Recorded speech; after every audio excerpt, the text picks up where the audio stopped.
Your reactions to things amuse me until I have to explain it to you again, and then it less amuses me. Oh yeah, so they have this joke wherever I'm like, oh my god, guys, they're like, we're gonna have this conversation in a month. I feel like though that is, do we actually have conversations that often on the same subject? Depends on the subject. Yes. Kelly.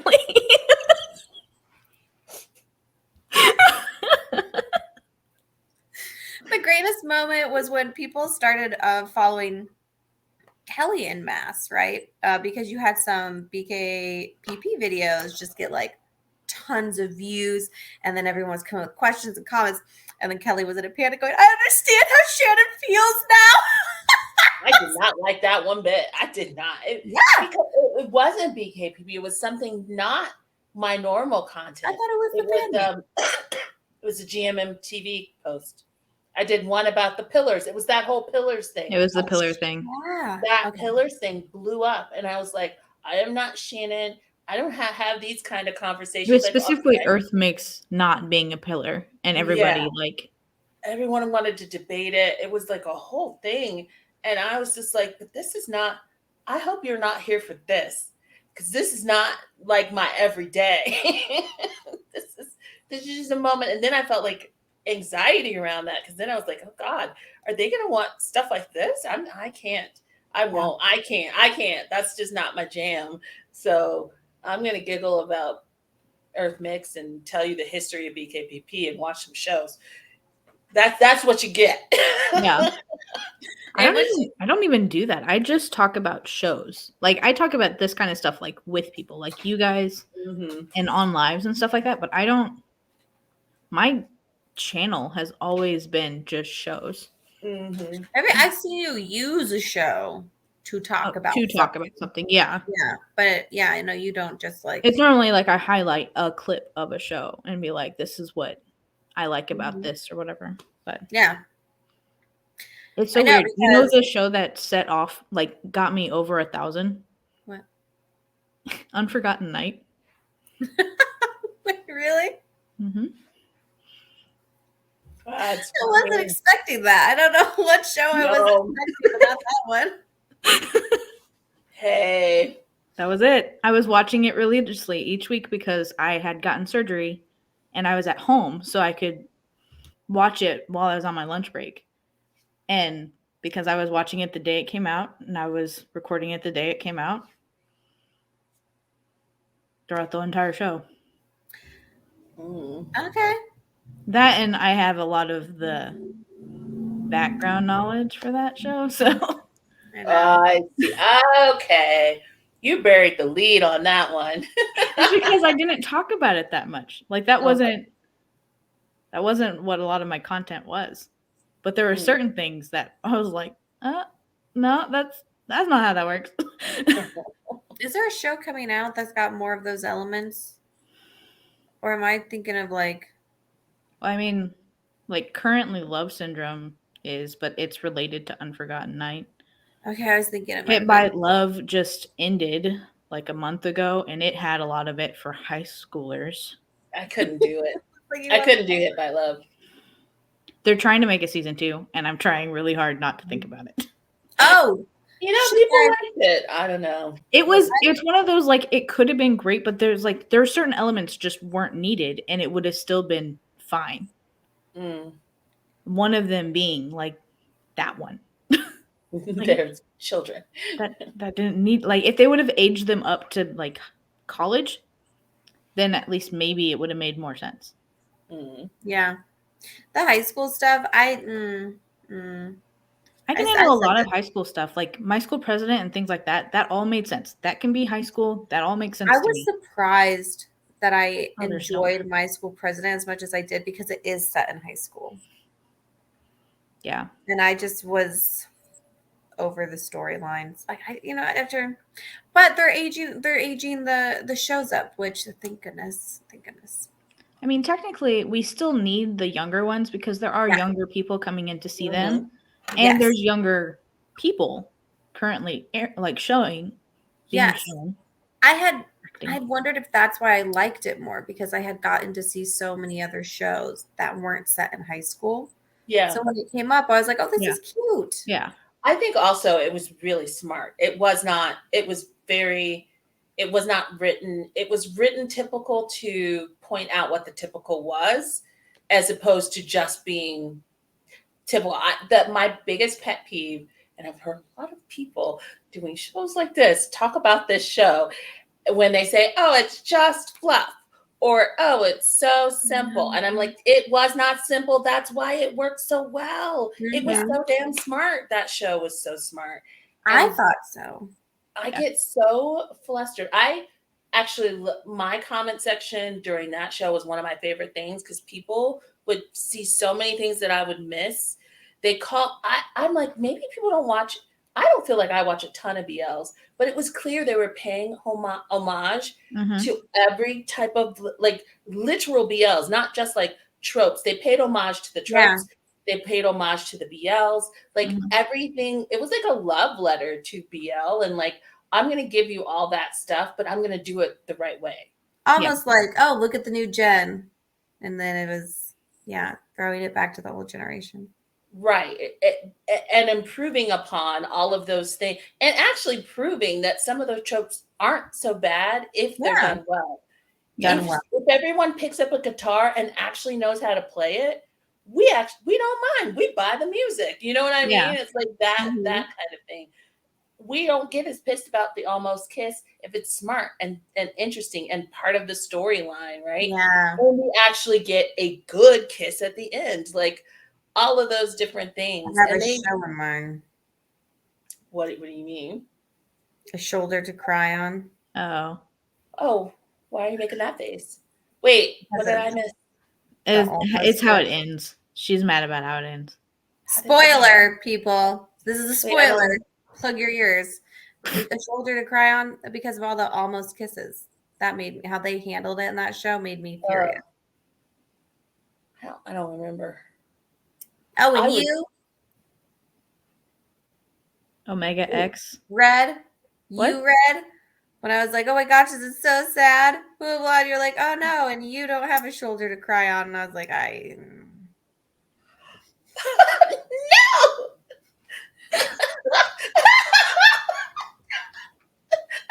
Nice.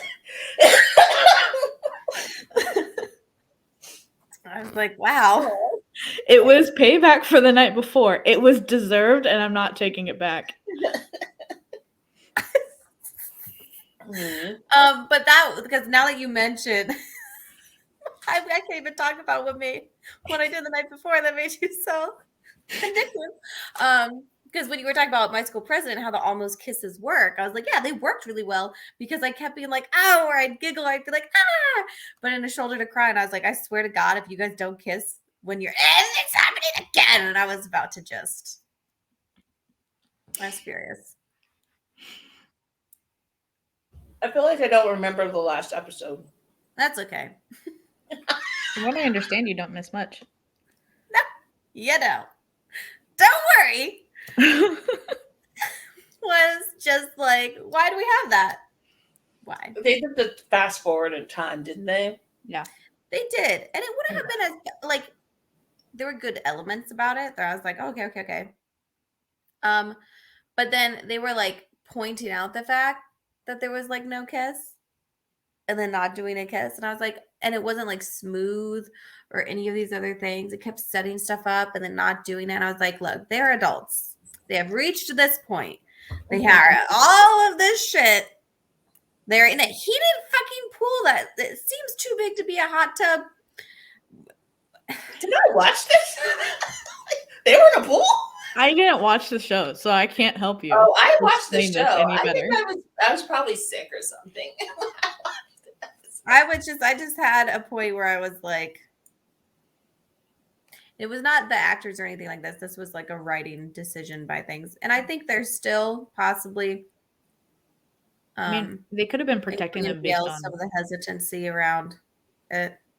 Yeah. They're still active K-pop idols. Yes, exactly. But they didn't need to, the way they were like, ooh, not going to do it. They didn't need to do that. It would have been really good. They didn't need to have the almost kiss moments. You know, it could have just been really smooth and sweet, and it would have ended perfectly. But they kept adding those in, and it didn't need to be there. And I think had it not been airing in the same time as the other one, that was just adorable. Our dating sim. Yeah, that I haven't seen that one yet. Yeah, it's so good. It's so good. It's the exact opposite of that, and so, and there's no hesitancy with those actors, and everything just kind of clicks. And like that was in A Shoulder to Cry on. They had great chemistry. Everything was fantastic through the whole show. I loved it. They did not need to make it so pointed that it was like, oh, it's an almost kiss again. Oh, it's an almost kiss. If they had simply removed those like almost kiss moments from that last episode, it would have been really nice. It would have been really sweet. Because you don't have to have it. You don't have to have it in a show to make it a good show. But it was so irritating that they kept doing it. Because I was like, stop teasing this. You're not going to deliver it, and it's not necessary for the plot. Just let us enjoy the storyline.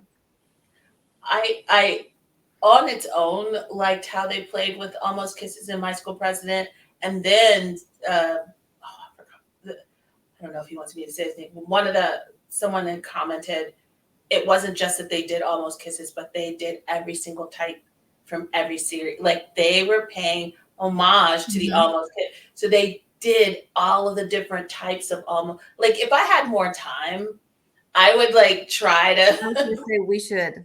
Oh my God, two of the projects that I wish I had time to do is figure out all the homages they did to the different shows, and then they paralleled stuff from the beginning of the series at the end, and I freaking loved that too. They paralleled a bunch of stuff throughout the series. They did parallels all throughout the thing. It was that stuff. You have to be like really smart to make it work.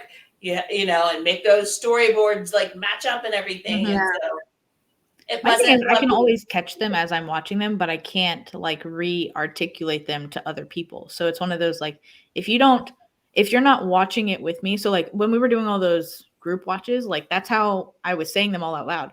But if I have to like come back onto TikTok and say these are all these things, they're gone. I don't know. It didn't catch it till the second to last episode when they mirrored him waking up in the first episode, all happy and ready to like go start the club and everything, and then he wakes up after he loses in that episode, and he's sad, and like he did everything the same.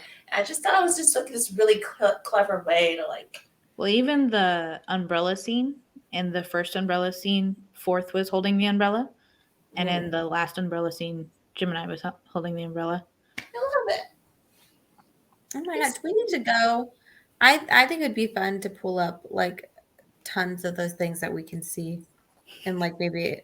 Listen, we already have determined that between the three of us, we can find really ridiculous, unnecessary amounts of things. I don't know if we should do that to a show. But you know what was funny about My School President? This is for me personally. Is that Gemini's voice is so deep, all right, that it doesn't like. He seems when he speaks, his voice makes him seem older than he is because it's so deep. And I had a blast watching that show because he would like say something and your mind kind of does this weird like thing where you're like, that's a very deep voice from this young person who's in high school.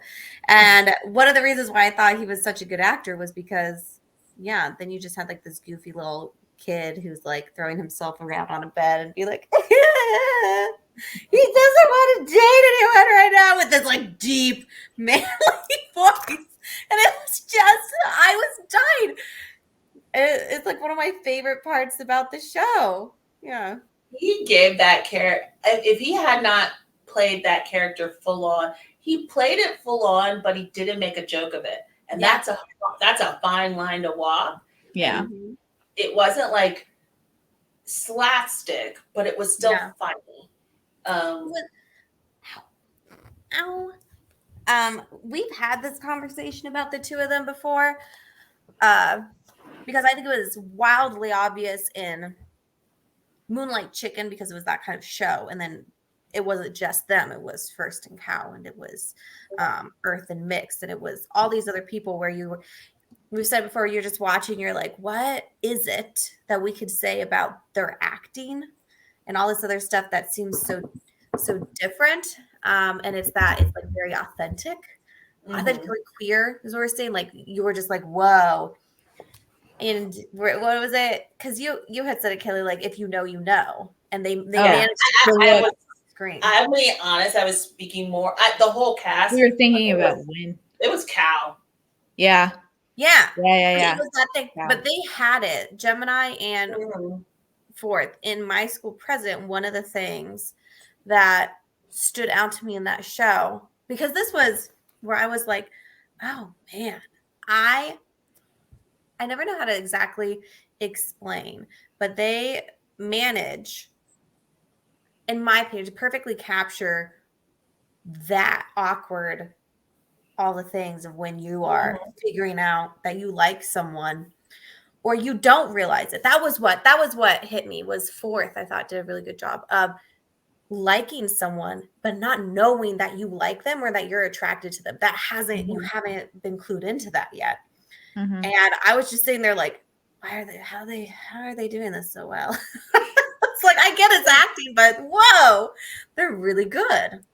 I think, and we're seeing it more now, but just the natural interaction too, where I'm like, oh, I used to like look for just simple touches that regular, like, and I don't mean regular as straight. I mean just regular relationships, like in the real world. Yeah. Non-traumatized. Put your hand on, your partner's hair, or just put your hand on their leg, and it's not sexual in any way. It's just like how you're interacting with your partner. Like they were so good at that, and then like watching the behind the scenes and understanding that was them, informing those characters was super important to me. Like that's where you're like, okay, two other actors wouldn't have brought that performance, because them and then them together, them individually and then them together is what made that feel authentic. So they filmed Moonlight Chicken before they filmed and so for me it was even more impressive because like I already loved them for My School President because we saw that first. Yeah. But then when Moonlight Chicken came out, and then I found out that they it was reverse order of like when they did it, the fact that those little touches were in Moonlight Chicken for those two, that was what impressed me. I was impressed because they did well, but even more impressed because those little touches that you don't always know, especially if you're not that experienced in life in general, they had them in that show.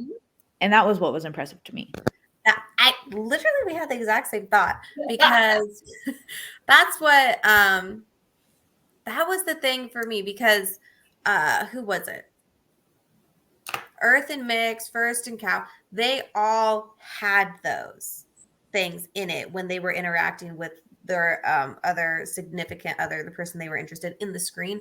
They all had those, whether it was the body language of like, you're like leaning more, or it's a little awkward. Oh my God, Cow was just so good at that one-sided crush, like damn. That hurt me. That still hurts me to this day. His physical acting is so damn impressive. Yeah. Like just in the I could the minute little changes from that one dinner with we can't bring up that. But that shows so much of what he can do. It is physical acting. Yeah. Oh God, that was one of the things for me why I think what helped show that Jim was so hardcore disassociated, just not even present, was Cow and his acting of Gaipa, because it was obvious. Jim would walk into a room and his whole everything, and everyone noticed it. And but Jim didn't. Like, it was this whole thing where it's like, how could you not? Like, how could you not see it? Because he would just change like immediately. Like the way he was. Oh shoot, Mark's character, I forgot his name. Yeah. But Gaipa with Mark's character is so different from even Gaipa with Hart or Lamine with Lamine. Yeah. When they would talk, and they would joke around and stuff like that. He would still light up because he was like, this is fun, kid. Let's have fun, kid. But like, it was a completely different, like the different amounts of light that he provided. It was nuts. Mm-hmm. And it's that. Oh yeah. So I kind of got distracted. So they are all, I don't know, I want to be like veteran actors or so on, but they had this down for all of their different characters. Like, you know, I was blown away with Alan and Wen's moments where we got to see them together, where it was just, oh my God. Finding out that was all that time in the apartment was filled in one day breaks my heart. Yeah. I know. To have to start the day as a happy couple and ended as like giving back the keys, like my brain's like, I think I would hyperventilate. I was like, I'm not sure I can do it. I would need therapy after these episodes. After filming. But you know, they had it too. They had like the touches, like all the other stuff where you were like, oh, this feel, you know, obviously fucking Earth and Mick, you know, Jim and Wen had it like straight from the beginning, where it's like, oh, okay, yeah, damn, it's happening. So I was so impressed that Gemini and Fourth had that too, because it was, I remember I was like sending you guys all this stuff. I was like positive. I was like, look at this, because I don't know why, but I was like, I think it was because I have not really seen that in other shows or so on. It's not to say that people aren't good actors or anything like this, but it's something very, very specific. And I hadn't seen it in other shows, especially with as young of actors, where everything comes off where you're like, oh yeah. You know, these two are interested in each other or have a crush, and you know it despite the fact that they are two guys. So like people normally wouldn't assume like, oh, these people, but you could pick up on it. If I wasn't to tell anyone like this is a BL and like minus all this stuff that like it was BL, based on how they were interacting with each other in those scenes, people would start going, they would think, oh, these two have a crush on each other. Oh, maybe there's something more between these two. And you don't always get that when you watch other BLs with the way people interact. For me, there's three.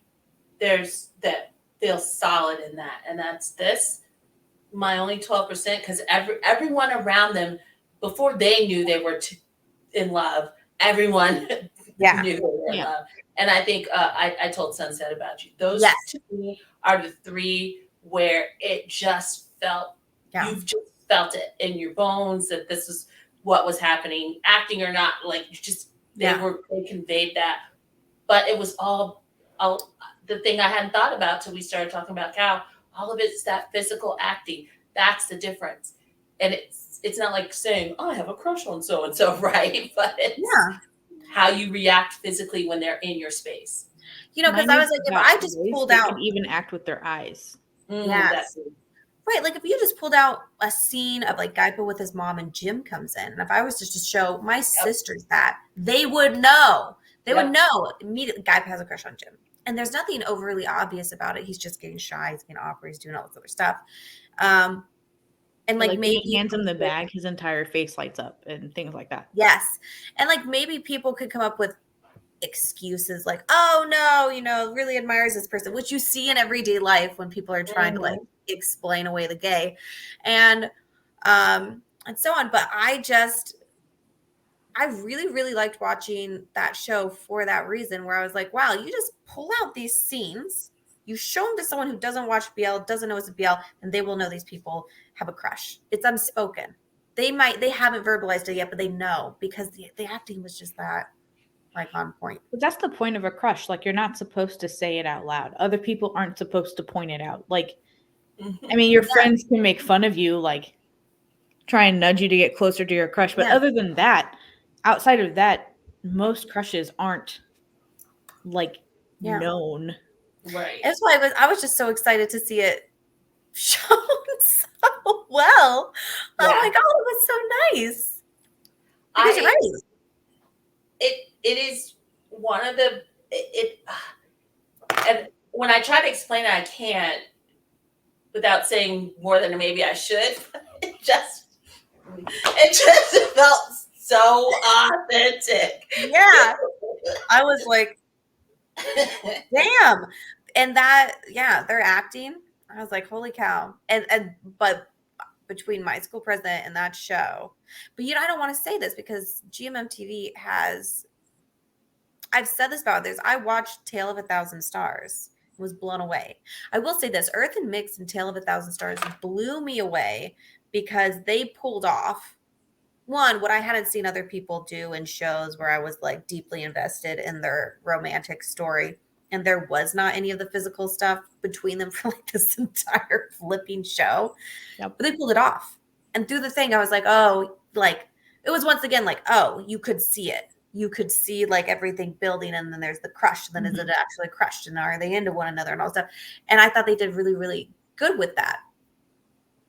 And then I was like, wow, this is so amazing. Blah, blah. They're going to have so much after this. And then they didn't. So I'm like looking at Gemini and Fourth. I'm like, wow, they're going to go places. I'm like, wow. No, they're different. I think they're different, but like we've already talked about how it's normally like 3 shows and done or something like that. And I was like, we can't say that because Gemini and Fourth are like, they're going to be at their 3rd show this year already. Yeah. So this is where I wonder, because I told her Fourth has been making moves from day one. Oh yeah. And I'm not sure what his next move is. Is that on purpose? And is there a bigger plan in place that isn't just a next show? I think whatever's coming next is already on. They've got it figured out. Oh. And I don't know if it's, maybe he's like, boom, boom, boom, 3 shows done because we got to get to this next thing. And I'm curious to see how, I know they have these contracts, but also they are hella smart. And I'm curious, I don't think they're going to get locked into contracts like other people were locked into. But I don't think a lot of the younger ones are getting locked into them as they were before. So I think that whatever the template was, we're going to see shift with these 2. Yeah, because we've already been seeing the template kind of like more, but they have not fit it at all. Anything about them has not fit it. And I'm curious because they seem to really enjoy the shows they've gotten to do, acting together, all this other stuff. So I'm like, are you guys going to do more? Is there going to be more after this for you? I think, I would like them to do more. I'm very much enjoying it, but I'm curious. I'm so curious what's coming next. You're right. It's already decided. They know what's coming next. Everything has been aimed at it. Is the next thing you want to see them in a BL, or is the next thing you just want to see them in something else? I don't know. I want them to keep doing BLs.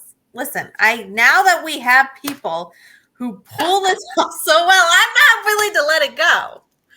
Okay, because they're probably not giving me First and Cow again, and like fuck Earth and Mix. Like, what am I gonna say? So I need them.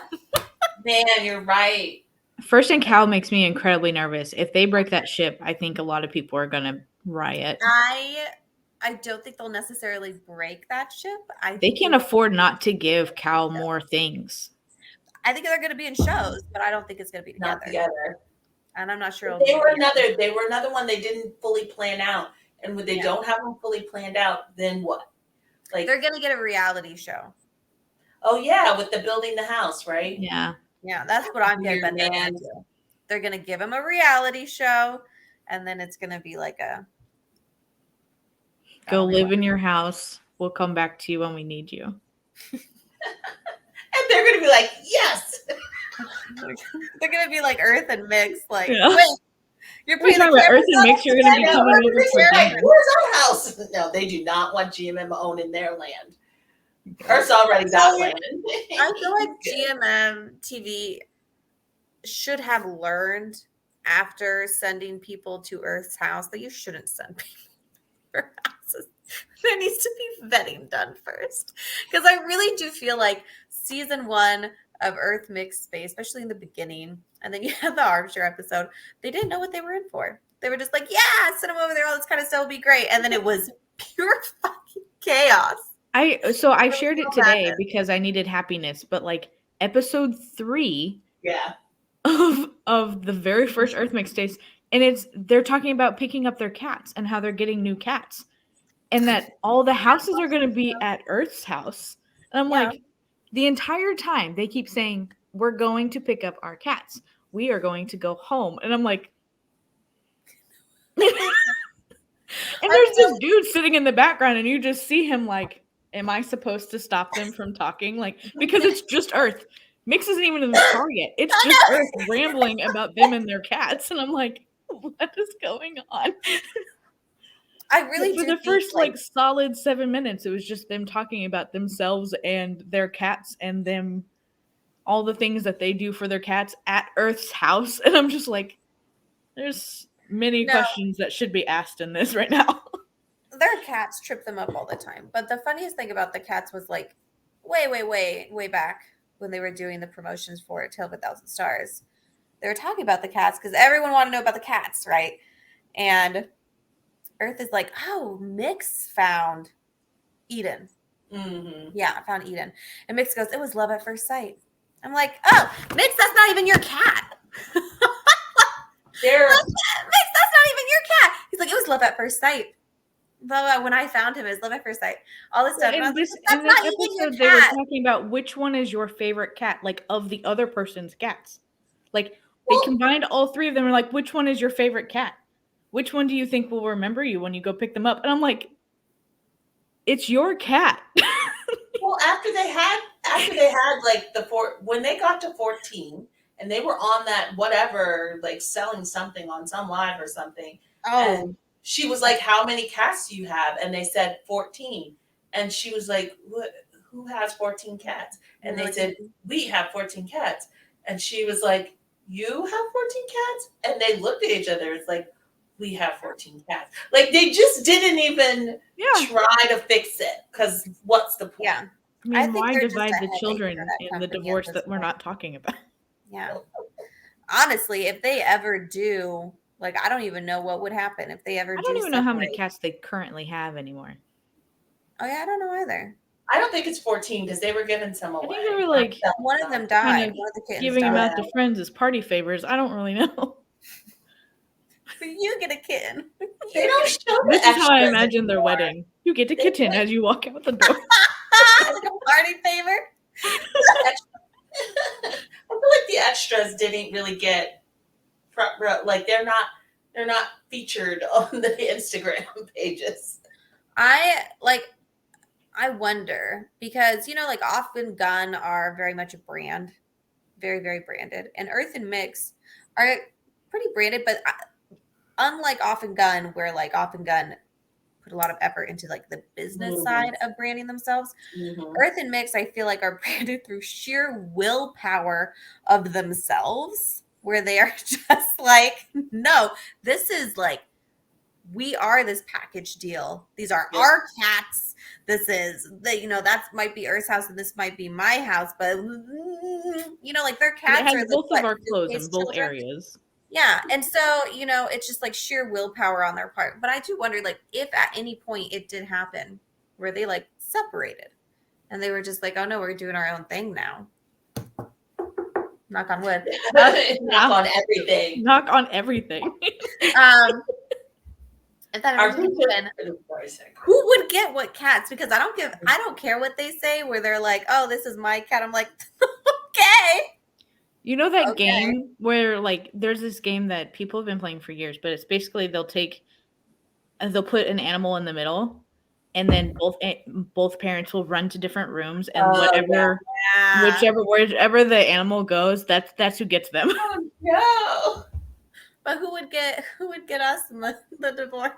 I don't want to think about where I have to go in the divorce. Yeah, we're going too far.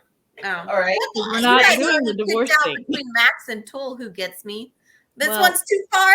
How I slapped myself. They're not mine, so. Well, I didn't ask the question. I just answered it. So. I know who did ask that question. Emma. Yeah, it would be Emma. Emma likes chaos. That's Emma why. Likes chaos.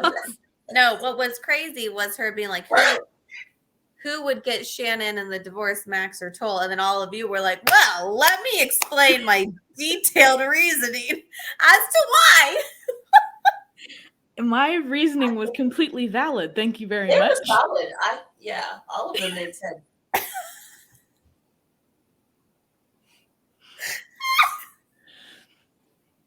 I'll ask Emma this question then. Earthmix.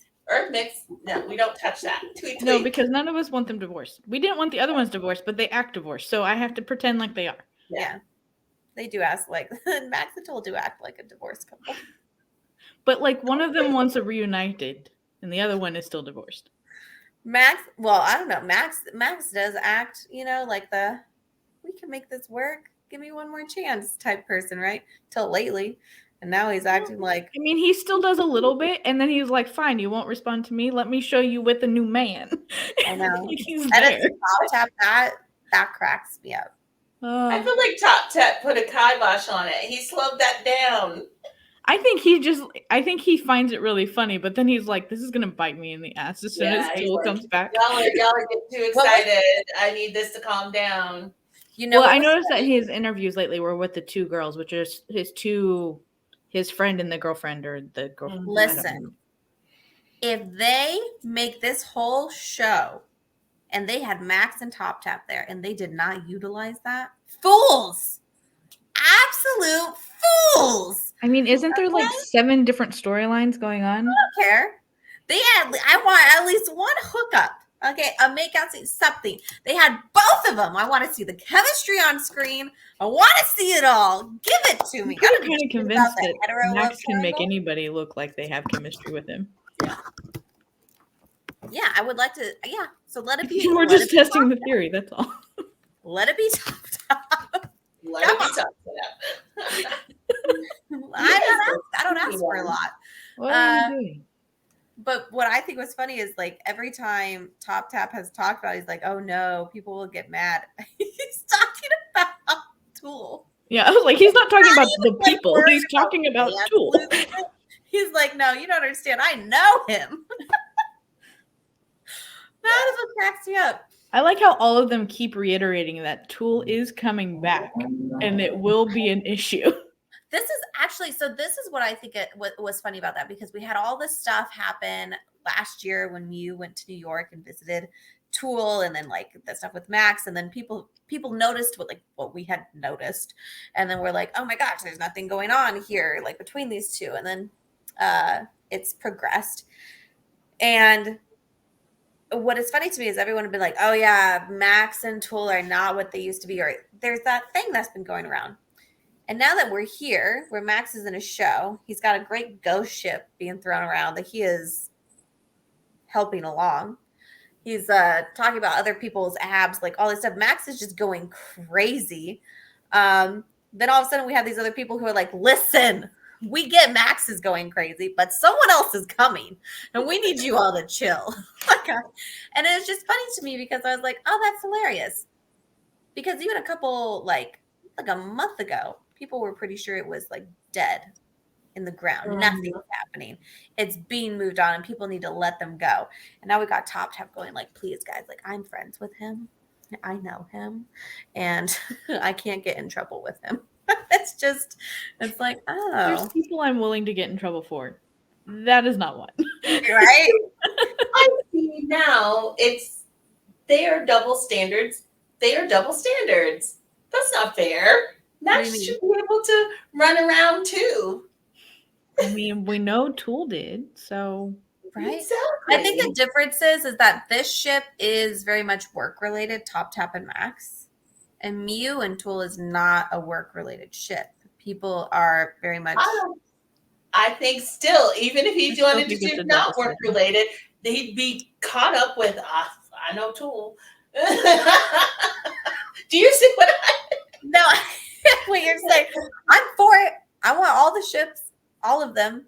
I want to see Max with non-call, and I am. If they don't give me that in the show, like they're not giving me Top Tap, most likely, but that better be one fantastic enemies to lovers storyline with Max and non-call. And if it is not an enemies to lovers storyline, listen, I will have words with the writers of this show. Very strong words. Okay. You know what fascinates me? So we had a whole conversation about how Max had a girlfriend at one point and blah, blah, blah. And then all that stuff. He's had at least one, if not two shows since Tool went to New York. Yeah. where he's been paired with women. Mm-hmm. And if you look on every time he goes on vacation or like he goes out to the little resort place that he goes to, he's literally surrounded by women. Yeah. But I never hear anybody say anything about him dating a girl or always being with a girl or anything. No one ever says anything about it. He gets a double standard too. Mm-hmm. Interesting. Yeah. But Versus like anybody else, like in the GMM world, if any of them hang out with a girl of any kind, they're automatically paired and that they were meant to be together. Yeah. So this is something I think I credit with the fact that Max and Toll are with TV Thunder, and TV Thunder, that's their only BL pair. And it is not, they are not managed the same at all like GMM TV, and their ship hasn't been managed that way either. I think Max and Toll have just been told like, yeah, do what you want. And then they fucking did. It was kind of crazy. Yeah, because they don't really have that same, the stuff with Mew, I think is the biggest. I mean, like Mook, Yeah. that was big, but I think that was big specifically for like when it came out and how it came out. Yeah. And then Mew, probably the same thing. Although we'll find out. Okay, I've got some bets on that. And, I think it's just talking because it's come up with the Bilk and PP stuff is the gender double standard with them, which is really interesting. Yeah. Oh, yeah, that's there with Max and Toll too. Yeah. Yeah, it could be. Yeah. Yep. Because, PB is dating every man he's near. Bilkin is dating every woman he's near. Yeah. Mm-hmm. Which I personally think when he got to college, he started hanging around women because in that interview, he said, me and my significant other would get super jealous. And so we both had to hang around certain people, and they both had gaggles of girlfriends in college. If you notice, they both had gaggles of girlfriends. Mm-hmm. Day 4. They had guy friends in high school. And then all after that turned into gaggles of girlfriends around them at all times. That is very funny. And everyone just says, oh, he's with all these girls because he's like a ladies' man. And I'm like, or his significant other is like, I don't want to see people around any men. So you better hang out with those girls because I'm super jealous. Like, no, that couldn't be it. There's no way. No, he's dating every woman in the industry. That's what's happening. That's the stuff that cracks me up. I really do enjoy when like the rumors start becoming like, look at these two. They stared into each other's eyes at this event. 1000%. They have been dating for 2 years. No, this is my favorite. Who sent it? I think it was Emily today. It was something about, there was a hate account aimed at Mew. And like those accounts are just, God, they're like awful. But their big thing, they always like their proof. And this is I'm not saying this to disprove anything. I'm just saying this is some stupid shit to use as proof for your hate account for everything. Because they're like, look at them. You see the same clothes. They're lying to the world. Friends don't go on vacations together. I'm like, yeah, we do. Like every time people come forward, like these hate accounts, they have all this proof or like other people have proof.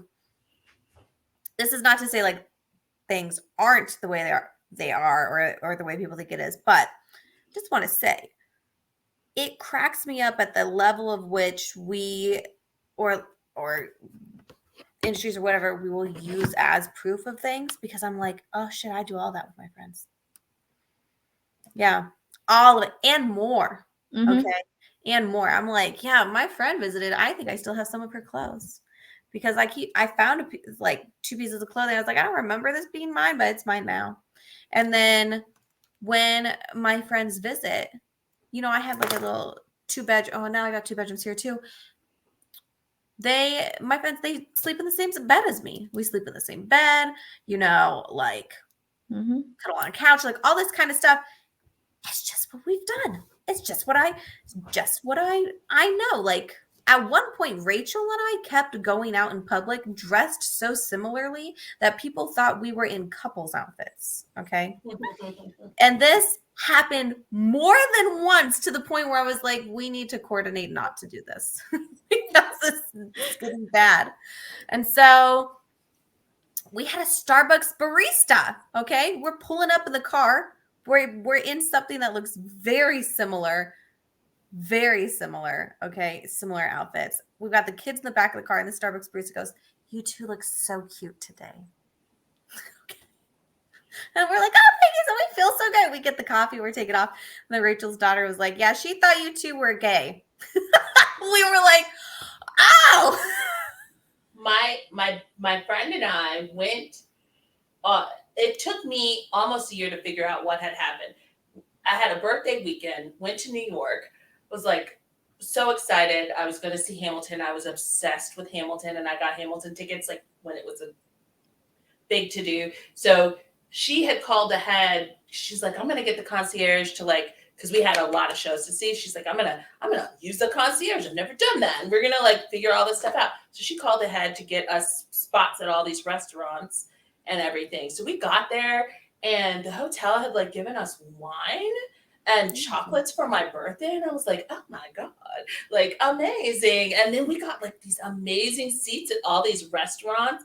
And we were just like, this is only one place did we realize that place thought we were a couple, because it was a steakhouse, and we came in and they took us to this circular couchy area that was dimly lit. And we watched the waitress struggle to how to address us, and Julie had made the arrangements. They were like, "What would you two like?" And then she was so adorable, because you could tell she was like, "I need to be politically correct." But we only thought about that one restaurant. And then later, as we thought through the wine and all the stuff the hotel did, and we couldn't get a double bed that weekend. So we were like, "Oh, well, we'll just, share a bed," because they were out of double beds in the place. Yeah, because you just share bed. She called and she was like, "I'm bringing so-and-so. It's her birthday. I want to make it a special weekend. We want to go to all." And we were like, "Oh my God." But it took us so long. That hotel thought we were having a romantic birthday weekend getaway. But I mean, I'll take it. When you hear how sus the things are you say, it's only later that you're like, "Oh," because you know each other too long, and this is why it cracks me up. Because I've done this with Rachel. We would go to pick up her wine of the month club. Also, I realized I was with her every time she went to go pick up her wine of the month club. That probably already was a thing. But we're leaning there, and they're like, "What do you want?" And then Rachel asked me if I wanted to try one of the bottles, because she had a lot of the ones stacked up. I'm leaning there, and I look at her, and I was like, "You know what? I'm not sure. Maybe we should do this." I was like, "Because it's not like I'm going anywhere tonight."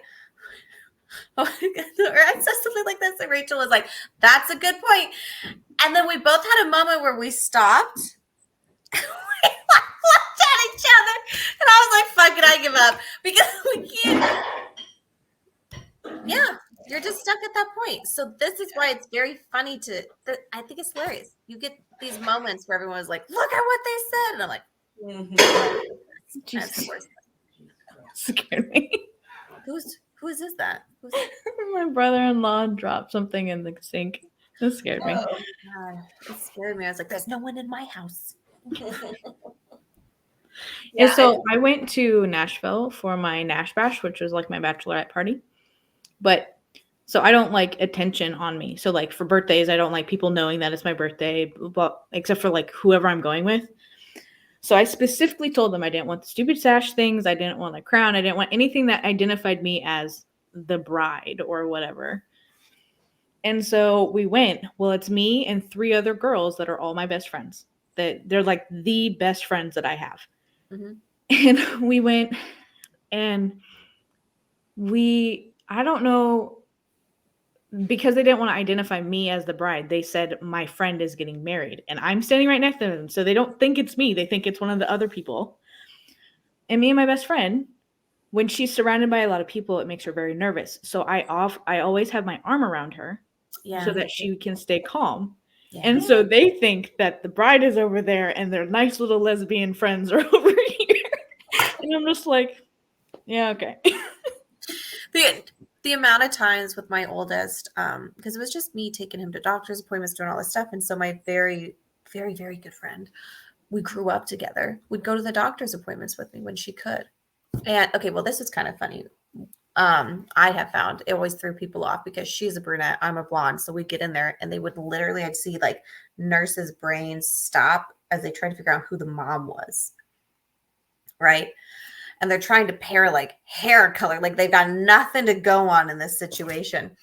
And the best part was when they were just like, who should I ask questions to? I just didn't know how to do nothing.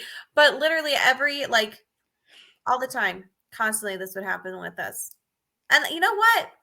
I'd say a good sign for me that these people are probably friends is if in the out in real world clips you see of them where they're like caught on the street, you can't tell what's going on. I'm like, then they're probably close actually in real life. They're probably like genuine friends. That and, Tay hanging around being the third of everybody kind of helps. Oh yeah, my third. If they have a third. If they have a third. Tay is the standard third though. Tay is the default third, and then but he's self-assigned. He's self-assigned. He just likes, I'm telling you, he's a little chaos monster. He wants to get in there and cause trouble. He enjoys it. He enjoys making people like lose their ever-loving mind. Oh yeah, we saw it with New.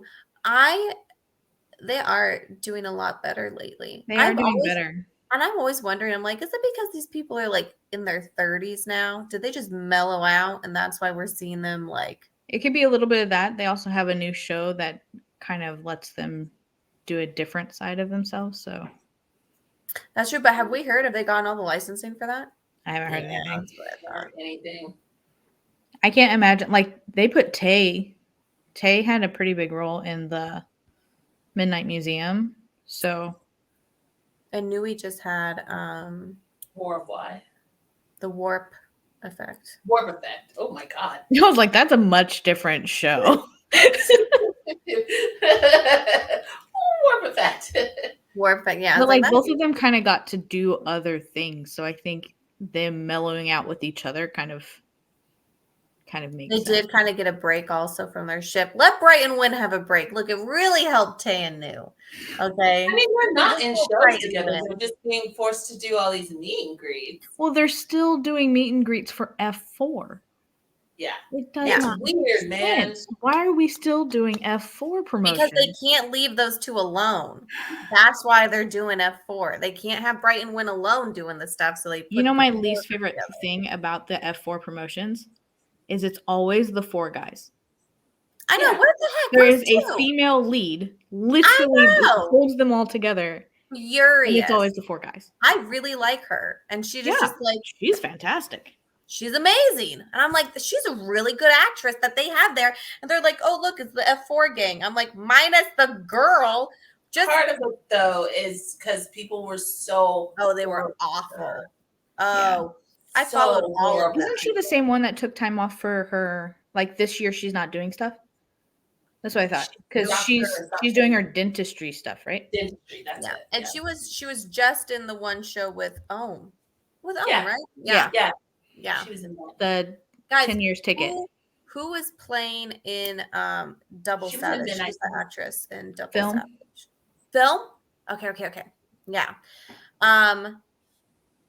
Yes. Okay. So I felt bad. This is one of the things about BL where I do feel bad is that when they do have really good chemistry with each other, and we're just like, wow, this is phenomenal. It is so hard to see them in shows with other people.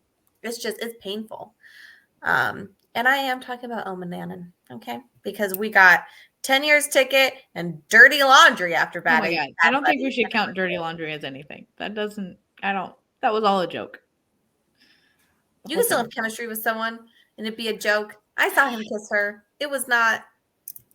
I'm saying the whole show was a joke. I wasn't talking about the chemistry. Well, I'm talking about the chemistry because I was just like.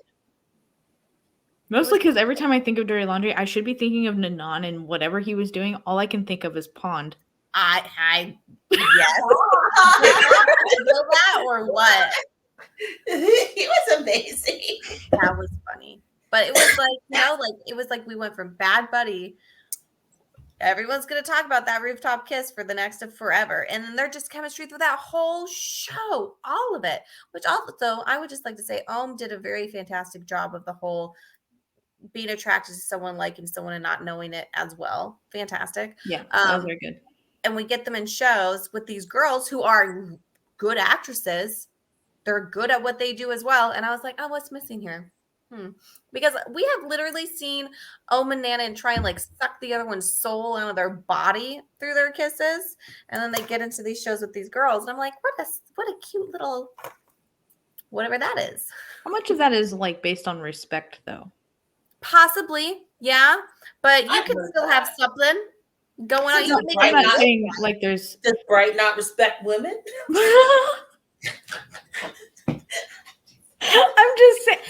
I'm just saying I wonder how much of it is based on respect of people. And Bright is the he. I believed him in that too.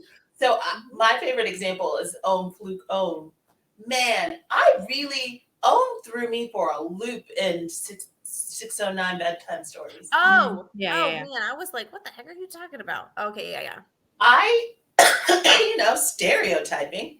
I just thought, I was like, this is your moment to shine. Guys. You're gonna really do this. It was the worst. It was the most awkward thing I've ever seen. And every scene he did with Fluke, you just felt him be like, oh my God.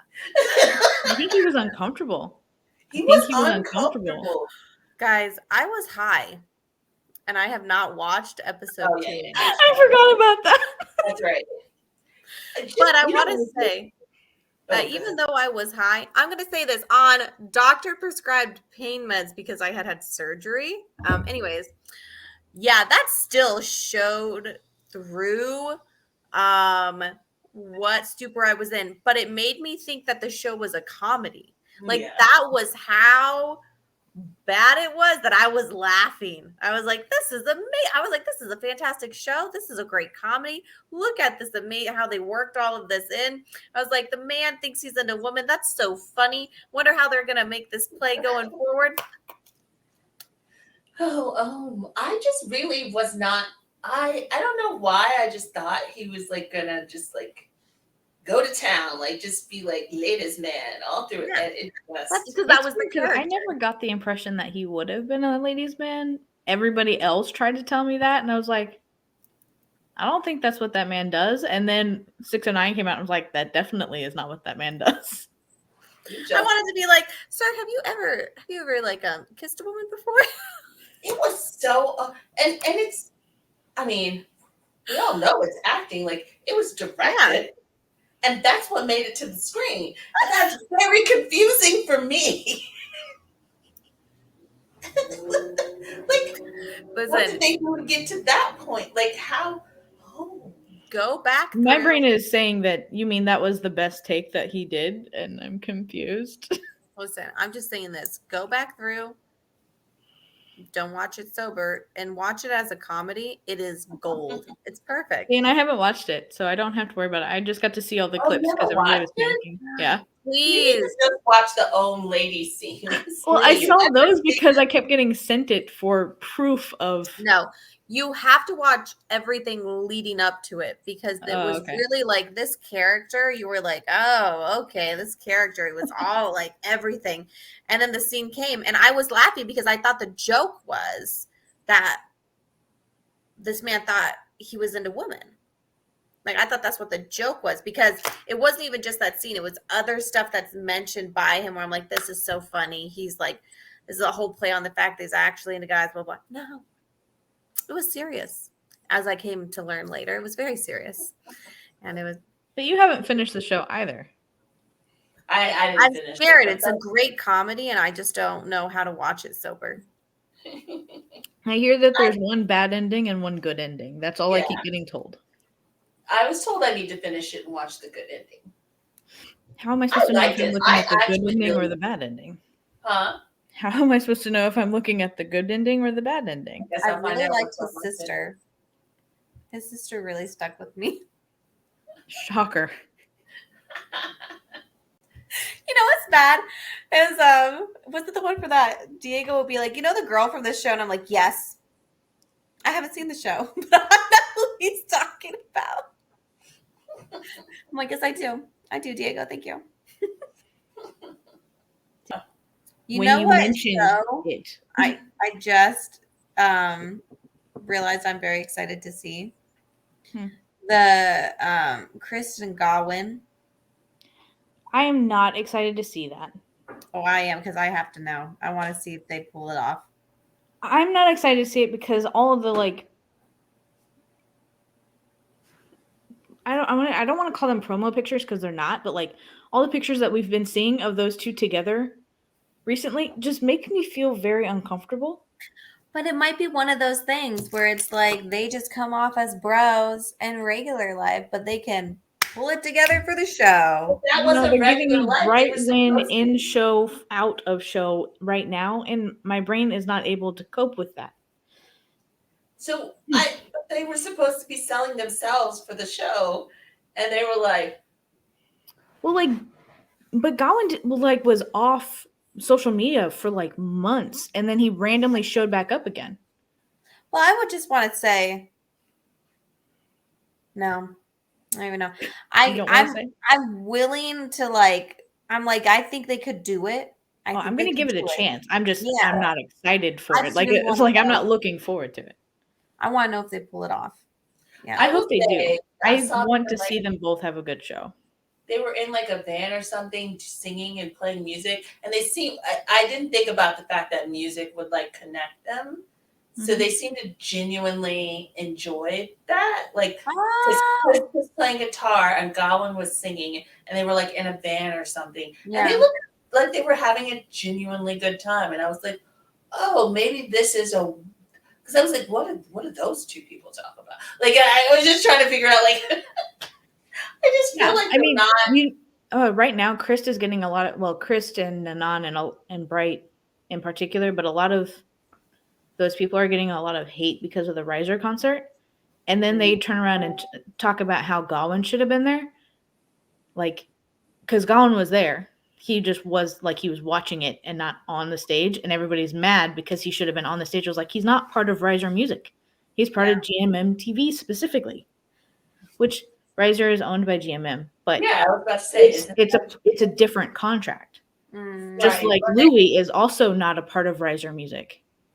I just feel like Gowan should be. Gowan's kind of been. I think he should be, but that doesn't mean like everybody's getting mad at the artists when they're not the ones that. It doesn't make sense. Why are you getting mad at the artists? They don't control the contracts. Riser Music was created for that Alpha One, that Project Alpha thing. Yeah.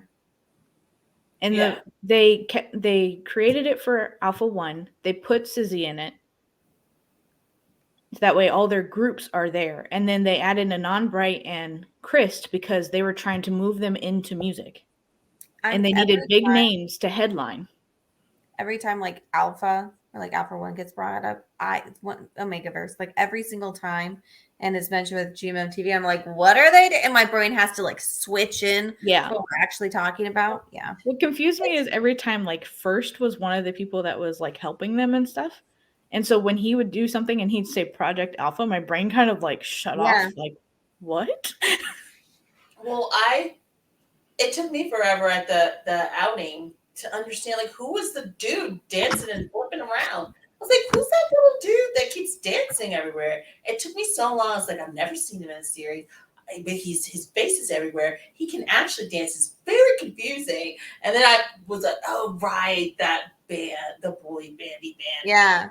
Got it. He's that guy. He's that guy. I was like, why is he all over this outing, like dancing around and flipping around and stuff? Yeah. Now I know. Okay, that's pretty funny that you're. But yeah, they're getting mad at the artists for why Gawain. They're specifically talking about Gawain, which I understand because he's been there longest. Yeah. But Louis as well. Like, to me, if you're gonna put Gawain in there, Louis needs to be there because to me, I like Louis's music more than I like Gawain's music. I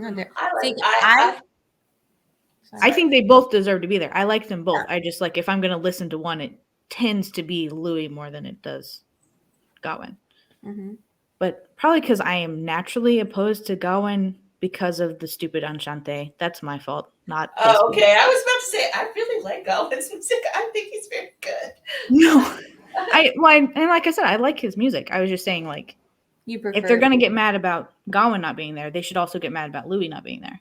I think that Louis has gotten more opportunities overall.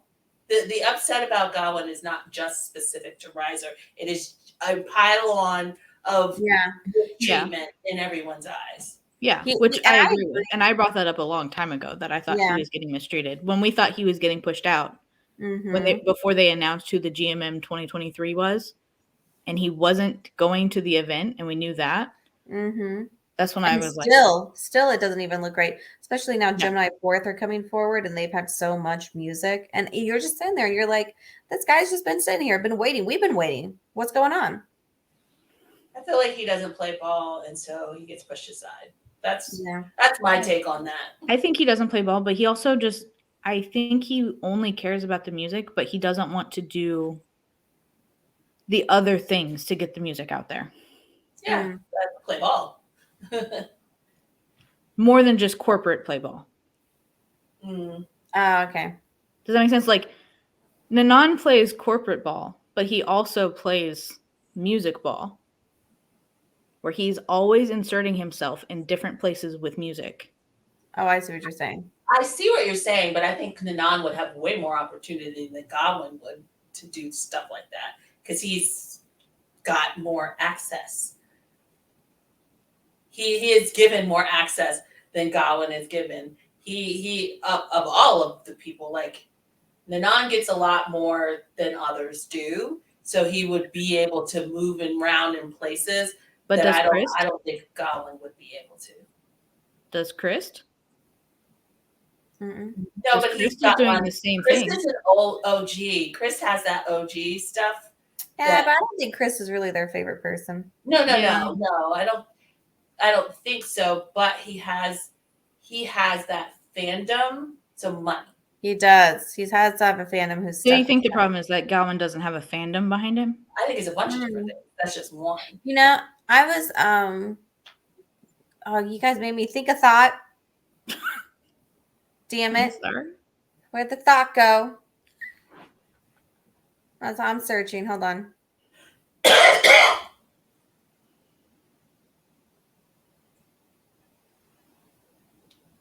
It was a good thought. No. It was also thought-provoking.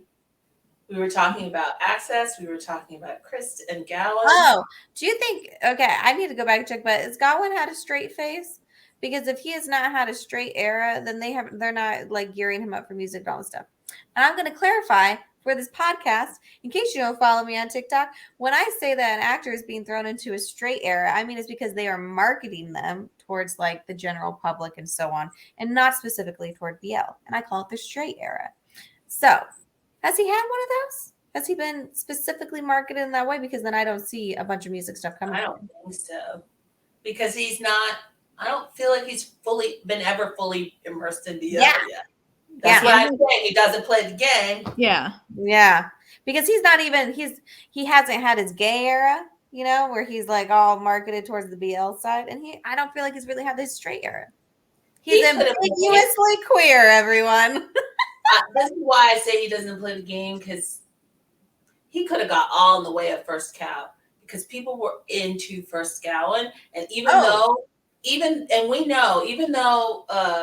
GMM wasn't like pushing that series, you can make a shit happen.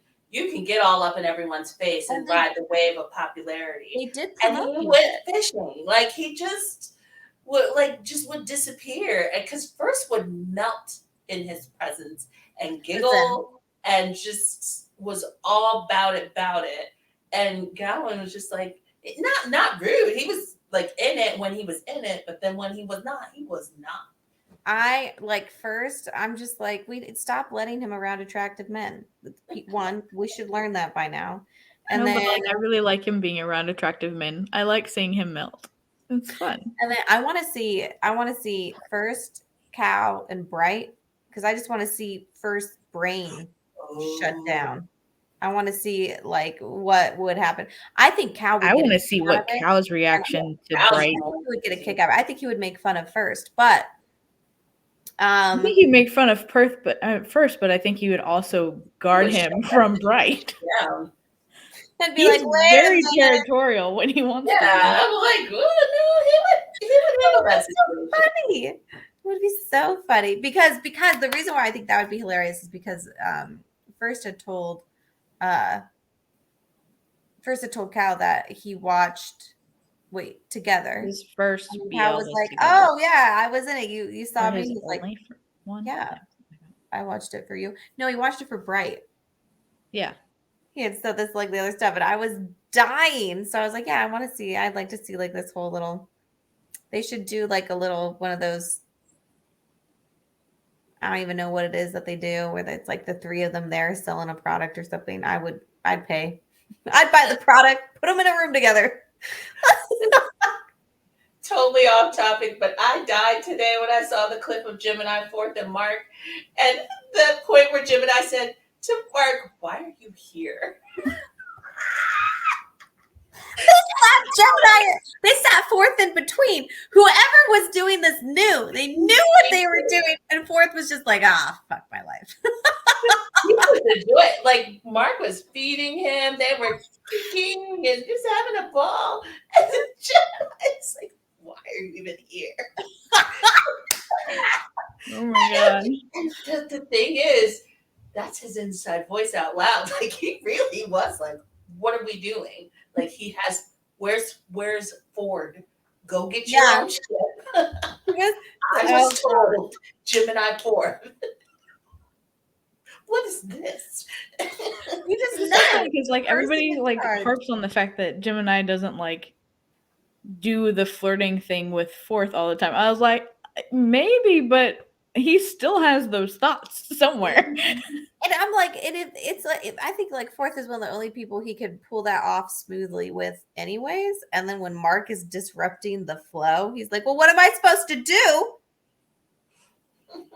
Get this guy out of here! Like this man is feeding my dude. What do you want me to do here? Like, it was wrong. He reached over and grabbed Gemini's prize. I think that was like the lot. He crossed that like a step too far. I think Mark has a lot of fun with that. Like so much fun because he's. All right. Well, thank you all for joining. This is weird. There's not like comments. Like nothing. this part. Yeah. For joining us. Just hit like end, and we'll break this off like some people break off ships. Okay. I mean, what? Or I could say goodnight. All you have to do is say goodbye. Jesus, you're so against anything of order. It is unreal. Oh my goodness. You're like, don't say goodbye. Don't say thank you for joining us. That one. Oh, I guess we will join. This is definitely not our first. This is gonna definitely like this was a test. This is our like floating to see if anyone would even be interested. Because I will say that a 3-hour podcast is a long time. Yeah. But guys, if people watch this, then I think we can like make another episode. I mean, we could try and make another episode that they would watch rather than just throwing this out there and going, well, if they like it. Oh my God, your brain. I love you so much. We'll just cut it into I said we two. just drop it, no editing. Just be like, sorry guys, you're lucky you got all of us together at a time. We don't have the capacity to edit. I don't think we said anything crazy. We'll find out.